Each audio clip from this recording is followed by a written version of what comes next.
அஸ்ஸலாமு அலைக்கும் வரஹ்மத்துல்லாஹி வபரகாத்துஹு. பிஸ்மில்லாஹிர் ரஹ்மானிர் ரஹீம். அல்லாஹ் தாலாவுடைய ஒரு பெரிய கிஃப்ட், நாங்க முஸ்லிம்களாக பிறக்கிறதுக்குரிய வாய்ப்பு கிடைச்சது. முஸ்லிம்களாக பிறந்து நாங்க மூமின்களாக வாழ்றதுக்கும் மூமின்களாகவே மரணிக்கிறதுக்கும் முயற்சி செய்ய வேண்டிய பெரிய ஒரு தேவை ஒன்று இருக்கிறது. மூமின்களாக வாழணும் அப்படின்னா நபி முஹம்மது ஸல்லல்லாஹு அலைஹி வஸல்லம் அவர்களுடைய வாழ்க்கை வழிமுறை எங்களோட வாழ்க்கைக்குள்ள வரணும். நாங்க நபியை ஃபாலோ பண்ணணும். அவங்களோட கேரக்டரிஸ்டிக்ஸ் எப்படி இருந்துச்சு, அவங்களோட அஹ்லாக் நற்குணங்கள் எப்படி இருந்துச்சு, அதுகளை கொஞ்சம் கொஞ்சமா நாங்க டூப்ளிகேட் பண்ணணும். அதுகளை எடுத்து நடக்கணும், அதை ஃபாலோ பண்ணணும். நாங்க எந்த ஒரு காரியத்தை செய்யும் முதல்லையும் யோசிக்கணும், இந்த இடத்துல நபி முஹம்மது ஸல்லல்லாஹு அலைஹி வஸல்லம் எழுதியிருந்தா எப்படி ரியாக்ட் பண்ணிருப்பாங்க. அதுதான் என்னோட மைண்ட்ல ஓடணும். நபி ஸல்லல்லாஹு அலைஹி வஸல்லம் அவங்க கிட்ட இருந்த ஒரு மிக பெரிய ஒரு சிக்னிபிகன்ட், எடுத்து சொல்லக்கூடிய அளவுக்கு ஒரு நல்ல குணம் அப்படின்றது மக்களை மன்னிக்கிறது, தனக்கு தீங்கு செஞ்சவங்களுக்கும் நலவு நினைக்கிறது. ஒரு நாளும் அவங்க தனக்கு தீங்கு செஞ்சவங்களை, தனக்கு அநியாயம் செஞ்சவங்களை, தன்னை நோகடிச்சவங்களை தண்டிக்கணும், பழி வாங்கணும் அப்படின்னு அவங்க நினைச்சது கிடையாது. நபி முஹம்மது ஸல்லல்லாஹு அலைஹி வஸல்லம் அவர்களுடைய அன்பு மனைவி ஆயிஷா ரலியல்லாஹு அன்ஹா அவங்கள பத்தின ஒரு பொய்யான அவதூற பரப்புன ஒரு முனாஃபிக்கையும் கூட தண்டிக்க நினைக்கல. அந்த மனிதனுடைய மரண சடங்குகளுக்கு போயிட்டு இறுதி கிரியைகளை செய்யறதுக்கு முயற்சி பண்ண ஒரு நல்ல மனிதரை தான் நபி முஹம்மது ஸல்லல்லாஹு அலைஹி வஸல்லம் அவங்க உமர் ரலியல்லாஹு அன்ஹு தடுத்தாங்க. இந்த சம்பவம் உங்களுக்கு எல்லாத்துக்கும் தெரிஞ்சிருக்கும். தனக்கும் தந்த குடும்பத்துக்கும் தந்த அன்பு மனைவிக்கும் ஒரு பெரிய ஒரு கலங்கத்தை, பெரிய ஒரு டேமேஜ, காலத்துக்கும் அழியாத ஒரு அவதூற சுமத்தின ஒரு குற்றவாளியையும் கூட அவனுடைய ஜனாசா அந்த மையத்துக்கும் கூட நபி ஸல்லல்லாஹு அலைஹி வஸல்லம் இறங்கி அதுக்குரிய கண்ட்ரிபியூஷனை பண்றதுக்கு ட்ரை பண்ணாங்க. போதாம அவங்களோட மேல் அங்கி அதை கலட்டி அந்த மையத்தை ஊத்துறதுக்கு முயற்சி பண்ணாங்க. அந்த அளவுக்கு ஒரு நல்ல மனிதர் தன் நபி ஸல்லல்லாஹு அலைஹி வஸல்லம் நபியை பின்பற்ற நாங்க எங்களுக்கும் இதே மாதிரியான நற்குணங்கள் வரணும். இந்த மாதிரியான நற்குணங்களை எங்களுக்குள்ள எடுத்துக்கொள்றதுக்கு நாங்க முயற்சி பண்ணணும். சமீபத்துல Facebookல நாங்க பார்த்தோம், யாரோ ஒருத்தர் இறந்துட்டதாகவும் அவருடைய மரண செய்தியை கேட்டு நிறைய பேர் Facebookல சந்தோஷப்படுற மாதிரி எல்லாம் கமெண்ட் போட்டுக்கொண்டு இருந்தாங்க. கொஞ்ச நேரத்துல ஒரு மெசேஜ் வருது, இல்ல அவரு இறக்கல்ல. எல்லாரும் கவலைப்படுற மாதிரி மெசேஜ் போட்டு முடிக்கிறாங்க. இன்னும் கொஞ்ச நேரத்துல மெசேஜ் போகுது, இல்ல அவர் இறந்துட்டாரு அப்படின்னு திரும்ப எல்லாரும் அதை செலிப்ரேட் பண்றாங்க. அவருடைய அந்த இறுதி கிரைகளுடைய அந்த போட்டோஸ் வீடியோஸ்ல போயிட்டு அனாவசியமான கமெண்ட்டுகளை போட்டு முடிக்கிறாங்க. இது அப்படி, இது இப்படி, செஞ்ச பாவத்துக்கு தான் இப்படி கிடைச்சிருக்குது, அல்ல தண்டனை கொடுத்தா தான் போட்டு கொண்டிருக்கிறாங்க. நாங்க சமூகத்துக்கு கொடுக்குற ஒரு அட்வைஸ் என்னதுன்னா, எங்களுக்கு தீங்கே செஞ்சிருந்தாலும், எங்களுக்கு கெடுதியை செஞ்சிருந்தாலும், எங்களுக்கு அநியாயம் செஞ்சிருந்தாலும் மோஸ்ட் ப்ரிஃபர்ட் ரியாக்ஷன், ரொம்ப ஒரு ஏற்கத்தக்க ஒரு ரியாக்ஷன் என்னதுன்னா மன்னிக்கிறது. மன்னிச்சிருவோம், எல்லாத்தையும் மன்னிச்சிருவோம், எல்லாரோடையும் அன்பா நடந்து கொள்வோம். அன்பு, மன்னிப்பு, இதுதான் வாழ்க்கையோட ஆதாரம். மனசுல எந்த விதமான கிரஜஸ், வெறுப்புணர்ச்சி, காழ்ப்புணர்ச்சி எதுவுமே இல்லாம மனசை ஃப்ரீயா வச்சு எல்லாத்தையும் மன்னிக்கிற ஒரு மனப்பான்மோட ஒரு கிளீனா சுத்தமா எங்களோட உள்ளம் இருக்கணும், எங்களோட வாழ்க்கை வழிமுறைகள் இருக்கணும். அதுதான் எங்களுக்கு இந்த உலகத்திலையும் நிம்மதியை தரும், மறுமையுடைய வாழ்க்கையிலும் எங்களுக்கு நிம்மதியை தரும்.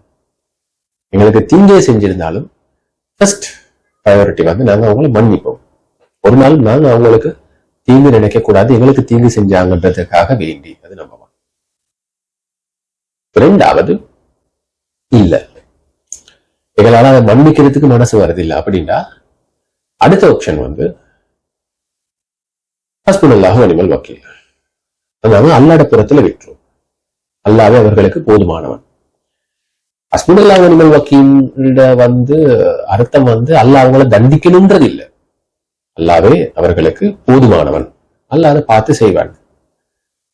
எங்களுக்கு நடந்த அநியாயத்துக்கு, எங்களுக்கு அநியாயம் செஞ்சவங்களுக்கு அல்லாஹ் எதை நாடி இருக்கிறானோ அதை அவன் நாடுவான். அதை நாங்க அல்லாட புறத்துல விட்டுட்டு நாங்க என்ன செய்யணும், அதை மறந்துடணும். இப்ப நாங்க அல்லாட புறத்துல அந்த பாரம் கொடுத்துட்டோமோ அதோட எங்களுக்கும் அந்த நபருக்கும் எங்களுக்கு நடந்த அநியாயத்துக்கும் இடையிலான அந்த கனெக்ஷன் இல்லாம போகுது. ஹஸ்புனல்லாஹ் வ நிஅமல் வக்கீல் சொல்லி அது அல்லாட புறத்துல நாங்க கொடுத்துட்டு திரும்ப அவருக்கு எதிராக துவா கேட்கிறது, பதுவா செய்யறது, அவருக்கு அவர் அநியாயம் நடக்க காட்டி வெயிட் பண்ணி கொண்டிருக்கிறது, அவருக்கு ஏதாவது தீங்கு நடக்க போகல நாங்க அதை கமெண்ட் பண்றது, எங்களுக்கு செஞ்ச அநியாயத்தை அப்படின்னு சொன்னா அந்த ஹஸ்புனல்லாஹ் வ நிஅமல் வக்கீலுக்கு அர்த்தம் இல்லாம போயிட்டு. அப்ப எப்ப இது அல்லாட புறத்துல விடுறோமோ அதோட எங்களுக்கும் அந்த நபருக்கும் எங்களுக்கும் நடந்த அநியாயத்துக்கும் இடையிலான கனெக்ஷன் இல்லாம போகுது.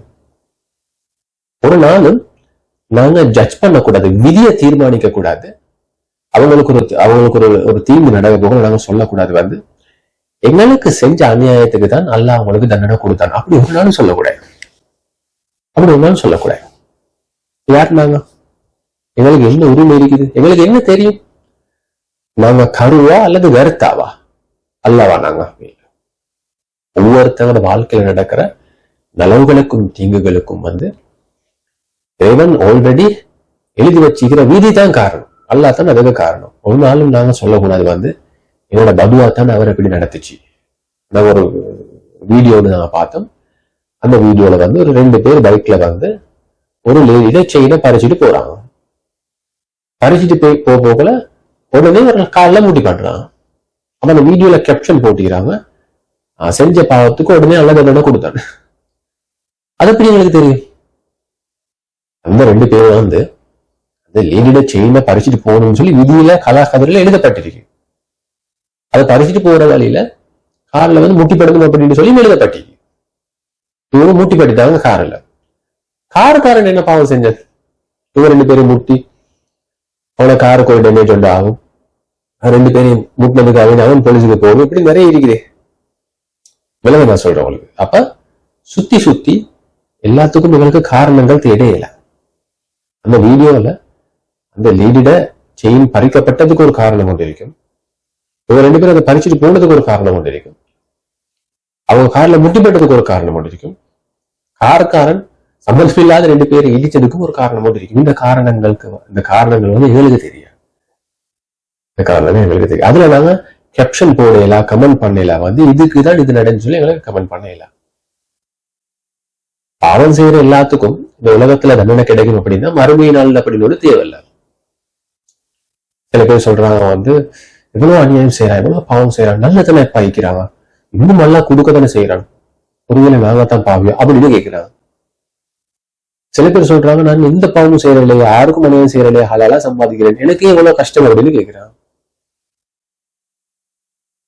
வாழ்க்கையில நடக்கிற துன்பங்கள், கஷ்டங்கள், சோதனைகளுக்கு வந்து நாங்க செய்யற பாவங்களும் காரணமாக இருக்கலாம். நாங்க செய்யற பாவங்கள் மட்டும் தான் காரணம்னு சொல்லி இல்லை. வாழ்க்கையில ஒருத்தருக்கு அல்லது எங்களுக்கு நல்லது நடக்குது அப்படின்னா அந்த நலவுகளுக்கு காரணம் வந்து அல்லாஹ் எங்க மேல வச்சுக்கிற இறக்கம், அந்த ரஹ்மத்தும் ஒரு காரணம். அல்லாஹ் எங்க மேல வச்சுக்கிற இறக்கம் தான் காரணம். அது மட்டும் காரணங்கள் இல்லை. நலவுகள் வந்து சில நேரங்கள்ல சோதனைகளாக இருக்கும். எங்களுக்கு நடக்கிற தீங்குகள் வந்து சில நேரங்கள்ல எங்களோட பாவங்களை மன்னிக்கிறதுக்குரிய ஒரு நோக்கமாக இருக்கும். அது சொல்ல தெரியல. ஒருத்தர் வந்து அவருக்கு ஜொப் ஒன்று கிடைக்குது, ரொம்ப சந்தோஷப்படுறாரு. நான் கேட்ட துவாக்கு தான் நல்ல ஜொப்பை தந்திருக்கிறான், நல்ல ஜொப்பனை தந்திருக்கிறான், நல்ல இனிமேல் இறக்கமாயிருக்கிறான் அப்படின்னு ரொம்ப செலிப்ரேட் பண்றாரு. அந்த ஜொப்பை வந்து அல்லாஹ் தனக்கு தந்த ரஹ்மத் தான் நினைச்சு ரொம்ப சந்தோஷமா இருக்கிறாரு. ஆனா காலப்போக்குல அந்த ஜொப்ல அவருக்கு நிம்மதி இல்லை, கஷ்டங்கள் இருக்குது, ஒரு நிம்மதி இல்லை, ஒரு பரக்கத்தொண்டு இல்லை, சிலிப்பொண்டு இல்லை. அவரோட வாயால சொல்றாரு இது வந்து உண்மைக்கு அல்லாஹ் தந்த கிஃப்ட் ஒன்று இல்லை, இது பெரிய சோதனை, இது ஒரு பெரிய முசீபத் அப்படின்னு அவர் சொல்றாரு. அதுல இருந்து விலகி இன்னொரு ஜொப்புக்கு போறாரு. அந்த ஜொப் அவருக்கு பிடிக்கல, அதை விட இதுல செலவிக்கு வரும். இவர் நினைக்கிறார் நான் என்னமோ பாவம் செஞ்சு பண்ணாய்க்கும் அது சொல்லித்தான் நான் ஆசைப்பட்டு போன ஜொப்ப அதுல கஷ்டத்தை உண்டாக்கி அந்த ஜொப்பை உட வச்சு இந்த ஜொப்பை தந்திக்கிறாங்க, இதுல அதை விட சேலரி குறவுன்னு நினைக்கிறார். ஆனா காலப்போக்கில் இந்த ஜொப்ல இருக்க நிம்மதி, சந்தோஷம், முன்னேற்றம், சேலரி இன்கிரிமெண்ட் எல்லாம் இருக்குது. இவர் கஷ்டம், தண்டனை, அல்லா தந்த சோதனை நினைச்சது இவருக்கு ஒரு பரக்கத்தாக இருக்குது. இவர் பரக்கத், கிஃப்ட், ரஹ்மத்துன்னு நினைச்சது இவருக்கு ஒரு சோதனையாக இருக்குது. நல்லா தெரியும் எங்களுக்கு. என்னோட லைஃப்ல எங்களுக்கு நடக்கிற நலவுகள், தீங்குகளுக்கே எது காரணம் அப்படின்றத ஐடென்டிஃபை பண்ணிக்கொள்ள முடியாத ஒரு சூழ்நிலையில தான் நாங்க இருக்கிறோம். இதை எப்படி நாங்க புரிஞ்சு கொள்றது? ஒவ்வொருத்தவங்களும் தங்களை சுய விசாரணைகள் செஞ்சு கொள்ளணும். முஹாசபா.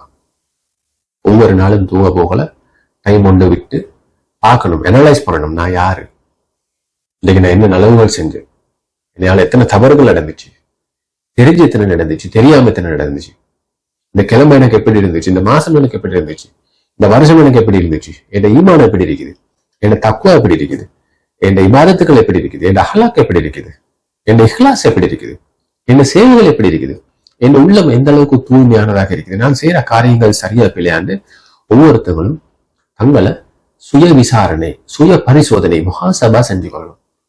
அப்பதான் விளங்கும் எங்களோட லைஃப்ல நடக்கிற நலவுகள், தீங்குகள் உண்மைக்குமே நலவுகளா தீங்குகளா அப்படின்னு. எங்களுக்கு நான் மறுபடியும் சொல்றேன், எங்களுக்கு நடக்கிற எல்லா தீங்குகளும் எங்களோட பாவங்களுக்கு கிடைக்கிற தண்டனை இல்லை. அல்லாவுடைய நாட்டம், அது ஒரு அல்லா நலவுக்காக வேண்டி நான் ஒரு சோதனை இருக்கிறேன். ஒருத்தருக்கு சோதனை ஒன்று வருது, அவர் நினைக்கிறார் நான் என்ன பாவம் செஞ்சேங்க, நாளை பின்னைக்கு அந்த சோதனையே அவருக்கு ஒரு ரஹ்மத்தா மாறுது. ஒருத்தர் அவருக்கு நல்ல வாழ்க்கொண்டு கிடைக்குது, அவர் நினைக்கிறாரு சந்தோஷம், மாஷா அல்லா எனக்கு ரஹ்மத் செஞ்சுக்கிறான், நலவு செஞ்சுக்கிறான். பார்த்தா அந்த வாழ்க்கை அவருக்கு ஒரு தீங்கா மாறுது, சொல்ல தெரியா. அப்ப இதுக்கு பின்னுக்க அல்லாட நாட்டம் என்னது, நோக்கம் என்னது, ஏன் எனக்கு இப்படி நடக்குது அப்படின்றது ஒவ்வொருத்தவங்களும் தன்னை முஹாசபா செஞ்சு கொள்றது மூலமா தான் தனக்கு என்ன நடக்குதுன்னு விளங்கி கொள்ளையிலும் இந்த ஈக்க போக்கல அடுத்தவங்களோட லைஃப்ல போயிட்டு நாங்க ஜட்ஜ் பண்றதுக்கு எங்களுக்கு என்ன உரிமை இருக்குது. யாரோ ஒருத்தருக்கு தீங்கு நடக்க போகல ரொம்ப சந்தோஷமா ஆட்கள் சொல்றாங்க, எனக்கு செஞ்ச அநியாயம் தான் நல்லா கொடுத்தாங்க கூலிய. நீங்க யாரு, நாங்க யார் அதை சொல்றதுக்கு? ஒரு தரம் உலகம் 5000 ரூபாய் தர வேண்டி இருக்குது, உணவு வச்சிட்டாரு, ஏமாத்திட்டாரு. ஒரு 4-5 வருஷம் கழிச்சு அவரோட 3 புள்ளைகள் 2 புள்ளைகளுக்கு ஹாஸ்பிட்டல்ல அட்மிட் பண்ணி நோய்க்கு செலவழிக்கிறாரு 5 லட்சம். இவங்க சொல்றாங்க அன்னைக்கு எனக்கு 5000க்கு செஞ்ச அநியாயம் தான் இன்னைக்கு புள்ளைகள் அனுபவிக்குது அப்படின்றாங்க. நாங்க யார் அதை அனலைஸ் பண்றது, அதை ஜட்ஜ் பண்றதுனால இது எவ்வளவு பெரிய பீல. ஒரு நாளும் எந்த ஒரு மனிதனுக்கும் நடக்கிற தீங்கு கெடுதிய நாங்க சந்தோஷப்படக்கூடாது. எழுது தீங்கு செஞ்சவரா இருந்தாலும் அவரோட புள்ளைங்க என்ன பாவம் செஞ்சிச்சு, அது ஹாஸ்பிட்டல்ல போயிட்டு நோய்க்கு செலவழிக்கிறது. நாங்க ஒருத்தருக்கு பதுவா செய்யறோம், எங்களுக்கு தீங்கு செஞ்சாருன்றதுக்காக நாங்க ஒருத்தருக்கு பதுவா செய்யறோம். அந்த பதுவா நீங்க நினைக்கிறீங்க, நாங்க நினைக்கிறோம், அது அவருக்கு போய் படணும், ஏன்னா அவர் எங்களுக்கு தீங்கு செஞ்சுக்கிறாரு. அந்த பதுவாவால அவருக்கு நடக்கிற தீங்குகளுக்கு அவருடைய மனைவி, மக்கள், குடும்பத்தையும் சேர்த்து பாதிக்கும். ஒருத்தர் அநியாயம் செஞ்சிட்டாரு, நீங்க மனசார பதுவா செய்யறீங்க, அவன் அழிஞ்சு போகணும் அப்படின்னு. அவன் அழிஞ்சு போறதுனால அவன் மட்டும் அழிய போறது இல்லை, அவன் நம்பிக்கிறான் அவனோட மனைவி, அவனோட தாய் தகப்பன், அவனுடைய குழந்தைகள், அந்த சந்ததி எல்லாம் சேர்ந்து தானே அதுக்கு ரிஃப்ளெக்ட் ஆகும். அப்போ ஒரு நாளும் நாங்க என்ன செய்யக்கூடாது, ரெக்கமெண்ட் பண்ணணும், உங்களுக்கு ஒரு அட்வைஸா நான் தாரன் யாரையும் நாங்க பதுவா செய்ய தேவையில்லை. யாராவது எங்களுக்கு ஒரு தீங்கு செஞ்சிட்டாங்களா, ஃபர்ஸ்ட் ஆப்ஷன் மன்னிச்சிருவோம். மன்னிச்சா எங்களைய பத்தி எங்களுக்கே ஒரு நல்ல பிக்சர் ஒன்று வரும், அடே எனக்கு அநியாயம் செஞ்சவனா நான் மன்னிச்சிட்டேன், நான் நல்ல மனிதன் அப்படின்னு எங்களை பத்தின எங்களுக்கே ஒரு நல்ல ரிஃப்ளெக்ஷன் ஒன்று வரும். அது எங்களோட ஈமான இன்னும் உறுதியாகும். அது நம்பர் 1. 2வது, உங்களுக்கு ஏற்றுக்கொள்ள எழுதில்லையா, தாங்கிக் கொள்ள எழுதில்லையா, ஹஸ்புல்லாஹு வ நிஅமல் வக்கீல், அதனால அல்லாஹ்ட புறத்துல அதை விட்டுட்டு நீங்க அதை மறந்துருங்க. நாளைக்கு அந்த மனுஷனா கண்டாலும் பழைய மாதிரியே நீங்க பேசி சிரிச்சு கதைகள் வேண்டா, அவர் உங்களுக்கு செஞ்ச அநியாயத்தை நீங்க அல்லாஹ் கிட்ட பொறுப்பு சாப்பிட்டீங்க. இப்ப நீங்க நார்மல் இண்டிவிஜுவல், உங்களுக்கு அதுவும் பேசி கதைக்கு எழுதி இல்லையா, ஓரமாவிருங்க. திரும்ப அவரை பார்க்க போகல, அவரை பத்தி நினைக்க போகல, அவர் செஞ்ச அநியாயங்களை நீங்க சிந்திக்க போகல, உங்களுக்கு டிஸ்டர்ப் ஆகிக்குதா, மறந்து 100% அதுல இருந்து நீங்க ஓரமாவிருங்க. அவருக்கு எப்படா தீங்கு நடக்கும்னு சொல்லி எதிர்பார்க்க வேணாம். அவருக்கு ஏதாவது ஒரு தீங்கு நடந்தா அந்த தீங்குக்கு நீங்க ஜட்ஜாகவும் வேணாம். எனக்கு செஞ்ச அநியாயத்துக்கு தான் இப்படி நடந்துச்சு, அவங்களுக்கு செஞ்ச அநியாயத்துக்கு இப்படி நடந்துச்சு அப்படி ஒரு நாள் சொல்லவாங்க. ஒரு ஒரு லேடி எப்பவுமே சொந்தக்காரங்களை கரிச்சி கொட்டி கொண்டிருக்கக்கூடிய ஒரு லேடி. யாரு நிலம் நடந்தாலும் அவங்க பிடிக்காது. அவட மவளுக்கு கல்யாணம் கொஞ்சம் தடைப்படுது, டிலே ஆகுது. சொந்தக்காரங்க கமெண்ட் பண்றாங்க, எத்தனை குமர புள்ளிகளுக்கு இவ செஞ்ச அநியாயம் தான், எத்தனை குமர புள்ளிகளுக்கு இவ சொன்ன வார்த்தை தான் இவட புள்ளையே பாதிக்குது அப்படின்றாங்க. இந்த ஜட்ஜ்மெண்ட் எங்களுக்கு பொருத்தமானது ஒன்று இல்லை. அந்த லேடிட மமல் என்ன பாவம் செஞ்சா இப்படி எல்லாரும் சொந்தக்காரங்கள சொல்லி கொண்டிருக்கிறாங்க. காலப்போக்கில் அந்த லேடிக்கு ஒரு நல்ல ப்ரொபோசல் கொஞ்சம் லேட் ஆகுனாலும் அந்த ப்ரொபோசல் சக்சஸ் ஆகி அது மாஷால்லாண்டு நல்ல ஈரான் அந்த லேடி நல்ல அந்த கேர்ள் நல்ல ஈரான். அப்ப அவனோட மேரேஜ் ப்ரொபோசல் டிலே ஆகுனதுக்கு அது நல்லதான் அமைஞ்சிச்சு அவரு. அப்ப எல்லாரும் என்ன சொன்னா, உமாக்காரி செஞ்ச பாவம் தான் மவளை பாதிக்குது அப்படின்னு. ஆனா உண்மையிலேயே மவளை பாதிக்கல, மவள் நல்லதா இருக்கிற. அப்ப சுத்தி வர இருக்கிற ஆளுக்குள்ள ஜட்ஜ்மெண்ட் என்ன ஆகிச்சு? ஒரு நல்ல ஹாஜர் ஒருத்தர், எல்லாருக்கும் நல்ல ஜக்காத் சதக்காக்கள் கொடுக்கக்கூடியவர், எல்லாரும் துவா செய்யறாங்க. ஒருத்தர் சொல்றாரு நல்ல மனுஷன் மாஷா அந்த நல்ல மனசுக்கும் நல்ல குணத்துக்கும் தான் அல்ல அவரை நல்ல வச்சிக்கிறான் அப்படின்றாங்க. காலப்போக்கில் அவர்கிட்ட பிசினஸ் லாஸ் ஆகி அவர் நடுத்துறைக்கு வராரு. அப்ப நாங்க சொன்ன கமெண்ட் என்ன நான் உங்களுக்கு சொல்றேன். அப்ப எங்கட பார்வைக்கு ஒருத்தர் நல்லவரா இருக்கணும், அவருக்கு கிடைக்கிற நலவுகளுக்கு அதுதான் காரணம்னு எங்களுக்கு ஜட்ஜ் பண்ணலாம். எங்கட பார்வைக்கு ஒருத்தர் அல்லது ஒரு குடும்பம் தீங்கானவங்களா இருக்கணும், அவங்களுக்கு நடக்கிற தீங்குகளுக்கு நாங்க ஜட்ஜ் ஆகல, கனெக்ட் பண்ணல, இதாலதான் இப்படி ஆகிச்சு அப்படின்னு. அப்ப இது ஒரு ஃபார்முலா. எங்களோட ரெஸ்பான்சிபிலிட்டி என்னதுன்னா, மற்றவங்களோட வாழ்க்கையில நாங்க ஜட்ஜ் ஆகாம இருக்கிறது. எங்களுக்கு அநியாயம் செஞ்சவங்களா இருந்தாலும் கூட, எங்களுக்கு அநியாயம் செஞ்சவங்களா, எங்களுக்கு தீங்கு செஞ்சவங்களா இருந்தாலும் கூட, அவங்களோட வாழ்க்கையில நடக்கிற நலவு கெடுதிகளுக்கு நாங்க ஜட்ஜ் ஆக தேவையில்ல. நாங்க எல்லாரும் எதுல பிஸியா இருக்கணும், எங்களைய பத்தி சிந்திக்கிறதுல. ஏன் இந்த லைஃப்ல எனக்கு இப்படி நடக்குது, எனக்கு நடக்கிற நலவுகளுக்கு நான் அல்லாஹ்க்கு சுக்ர் செய்யணும், இன்னொன்று அதோட சோதனையா பார்க்கணும். எஸ், அல்ல எங்களுக்கு ஒரு கிஃப்டோடு நான் செய்கிறேன், ஏன் தந்தான், நான் இப்ப எப்படி அல்லாஹ்க்கு நான் ரியாக்ட் பண்ணணும். சிலர் இன்க்ரிமெண்ட் கிடைக்குது, சந்தோஷப்படுற மாதிரி இல்லை, செலிப்ரேட் பண்ற மாதிரி இல்லை, அதுவும் ஒரு சோதனையா இருக்கும். அதுல இருந்து அல்லாஹ் சில விஷயங்கள் எதிர்பார்ப்பான், அதுவாக நாங்க ஃபுல்ஃபில் பண்ணணும். எங்களுக்கு ஒரு சோதனை நடக்குது, நான் செஞ்ச பாவத்துக்கு தான் எனக்கு தண்டனை தந்துட்டான் அப்படின்னு சொல்லி மனசோடைய தேவையில்ல. நான் செஞ்ச பாவத்துக்கு இது தண்டனையா போயிட்டு அதுக்கும் இதுக்கும் கிளியர் ஆகிட்டு, இப்ப என்ன பாவம் கிளியர் ஆகிட்டு நான் இனி அல்லாஹ்வுடைய இருக்கணும். அப்படி நாங்க எங்கட லைஃப்ல நடக்கிற ஆக்டிவிட்டிஸ் இவென்ட்ஸ்களுக்கு தான் நாங்க ஜட்ஜ் ஆகி அதுவும் நாங்க இம்ப்ரூவ் பண்றதுக்கு ட்ரை பண்ணணுமே தவிர, எந்த ஒரு மனிதன் வாழ்க்கையில நடக்கிற நலவு தீங்குகளுக்கு நாங்க ஜட்ஜாக போகக்கூடாது. வெரி சிம்பிளி, யாரோட லைஃப்ல என்ன நலவு கெடுதல் நடந்தாலும் அதுல நாங்க இன்வால்வ் ஆகாம இருக்கிறோம். யாருக்காவது ஒரு நலவு நடக்க போகலாம், பாராட்டுங்க, சந்தோஷப்படுங்க, மாஷால்லா சொல்லுவோம். யாருக்காவது ஒரு தீங்கு நடக்க போகல, அவங்களுக்காக வேண்டி துவா செய்யுங்க, அதை நினைச்சு வருத்தப்படுங்க. யாருடைய சந்தோஷத்தை நினைச்சும் அவங்க லைஃப்ல நடக்கிற ரஹமத்துக்கள் பரக்கத்துக்களை நினைச்சு நாங்க புறமப்படுவோ கோவப்படவோ வெறுக்கவோ தேவையும் இல்லை. யாருக்கு நடக்கிற தீங்குகள் கெடுதிகளை நினைச்சு சந்தோஷப்படவும் தேவையில்லை. இந்த குவாலிட்டி எங்களுக்குள்ள கொண்டு வருவோம். ஜஸாக்கல்லாஹ். அஸ்ஸலாமு அலைக்கும்.